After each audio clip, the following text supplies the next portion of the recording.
Ternyata cukup sulit buat cari smartwatch 200 ribuan dengan desain yang bulat. Kalau cari yang desain kotak, harga 100 ribuan aja udah banyak banget pilihannya. Setelah cari di berbagai marketplace, saya akhirnya memilih Aulon ZL02. Ya, ini smartwatchnya. Lagi saya pakai. Sampai video ini dibuat, saya rasa ini jadi smartwatch dengan desain bulat dengan harga paling murah. Tentunya smartwatch yang udah ada brandnya ya, bukan yang sembarangan. Buat yang udah nonton video unboxingnya, pasti kalian tahu kalau warna smartwatch yang saya pakai ini berbeda dengan warna yang dipakai pas unboxing. Saya ceritain sedikit nih historinya.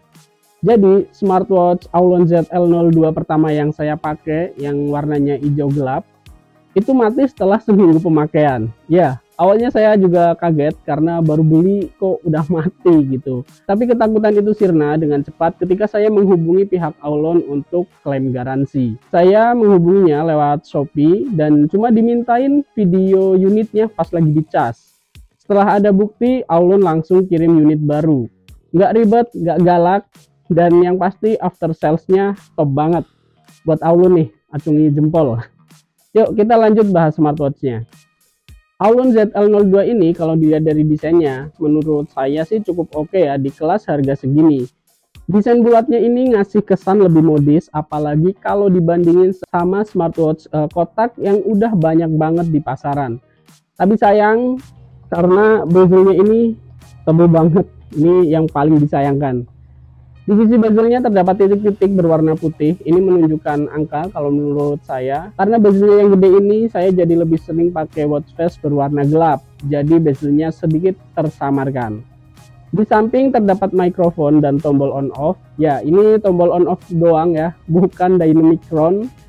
Bahkan ini fungsinya cuma buat ngidupin sama matiin doang. Diklik 2 kali atau 3 kali pun tetap sama.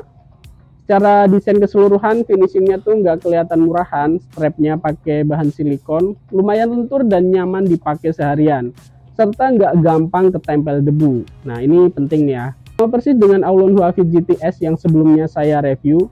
Cuma sayangnya sistem pengait strapnya ini masih model biasa, bukan quick release. Jadi kalau mau ganti-ganti strap, harus dicongkel dulu, nggak sepraktis smartwatch yang lebih mahal pastinya. Di bagian bawah seperti biasa terdapat sensor heart rate dan magnetic charging serta speaker.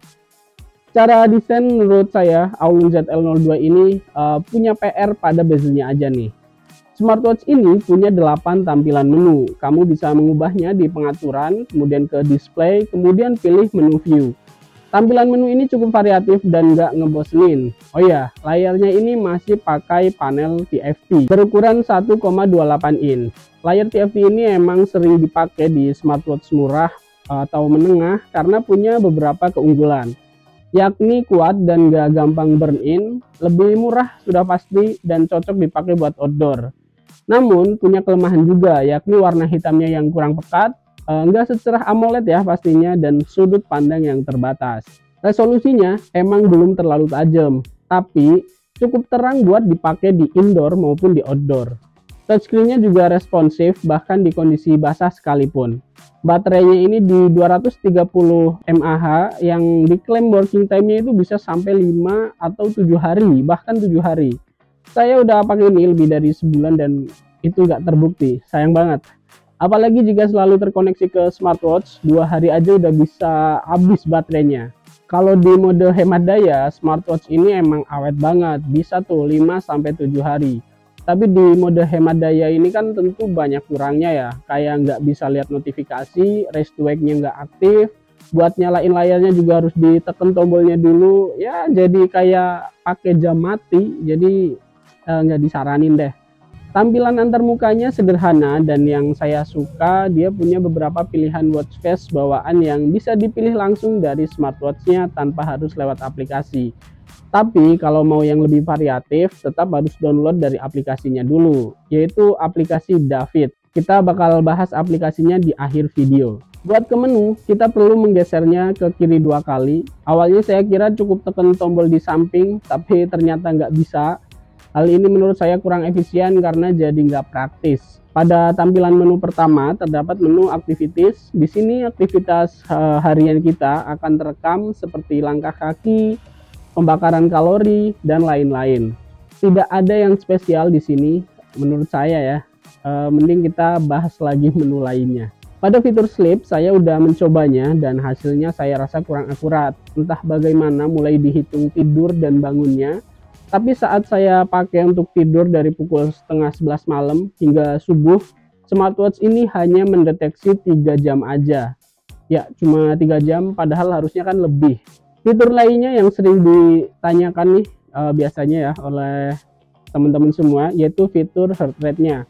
Untuk menghitung heart rate saya rasa akurat. Sama udah bisa buat telepon belum bang? Nah ini biasanya yang ditanyakan juga ya. Ini udah bisa dong pastinya. Tinggal aktifin aja fitur phone call dan smartwatch ini bisa dipakai buat telepon. Fitur ini nggak cuma gimmick karena pas dicoba pun berfungsi normal.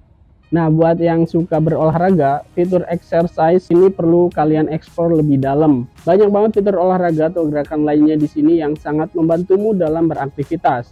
Kemarin saya coba fitur ini untuk badminton dan hasilnya lumayan juga. Dipakai buat badminton pun smartwatch-nya nggak ganggu sama sekali, enteng dan nyaman-nyaman aja. Untuk fitur exercise ini ada fitur tambahan lainnya, yakni exercise record, di mana riwayat aktivitas kita itu semuanya terekam dan tersimpan di sini. Selama nggak kita hapus, aktivitasnya bakal ada. Fitur lain seperti pendeteksi kondisi udara sekitar sampai remote shutter tentu udah ada di sini. Untuk remote shutter ini, kamera bisa dijalankan hanya melalui aplikasi David aja. Hasilnya ternyata nggak setajam kamera utamanya, jadi sedikit terkompres. Mungkin ini bisa kepake di momen tertentu aja ya. Untuk AI Voice ini, awalnya saya kira ada fitur AI khusus. Pas saya coba, ternyata hanya penyambung Siri kalau di iPhone. Untuk di Android saya belum coba sih. Fitur yang menurut saya cukup bermanfaat lainnya yakni Find Phone. Kalau kita aktifin, HP yang terhubung akan otomatis berbunyi. Cocok nih buat kalian yang suka lupa naruh HP di mana. Games di smartwatch ini ada satu dan menurut saya gamenya kurang menarik dan ya jadi nggak usah kita bahas lah ya. Yuk kita bahas aplikasinya aja. Aplikasi smartwatch Aulon ZL02 ini bernama David. Udah kayak nama orang ya. Di aplikasi ini kamu bisa custom watch face tentunya dengan pilihan menarik dan trendy. Di fitur aplikasi ini terdapat fitur mengkoneksikan ke Strava. Tapi pas saya koneksikan nggak ada perbedaan apa-apa. Dan data dari smartwatch juga tidak terkoneksi ke Strava. Mungkin ya ini berlaku untuk seri lain di atasnya. Jika kalian punya pengalaman berbeda atau mungkin hal yang perlu dikoreksi dari penyampaian saya di sini, silahkan tulis aja di komentar. Hal yang menarik menurut saya dari aplikasi David ini yakni adanya video tutorial untuk berbagai olahraga. Ini jarang-jarang nih. Ya, dari beberapa smartwatch yang udah saya review, baru kali ini ada smartwatch dengan aplikasi yang menyediakan fitur tutorial ini. Tentu ini bermanfaat banget. Saya rasa kebanyakan orang yang membeli smartwatch, mereka ingin menggunakannya itu untuk olahraga. Dan adanya video ini jelas sangat membantu. Gimana menurut kalian? Semua aktivitas yang kita koneksikan ke smartwatch juga bakal tersimpan di aplikasi ini. Oke Phonegrapher, untuk video pertama setelah vakum cukup lama ya, kayaknya segitu aja dulu. Kalau kalian punya pertanyaan silahkan tulis aja di komentar. Thank you banget udah nonton videonya sampai akhir dan jangan lupa like, komen, dan subscribe channel ini agar tidak ketinggalan konten lainnya. See you.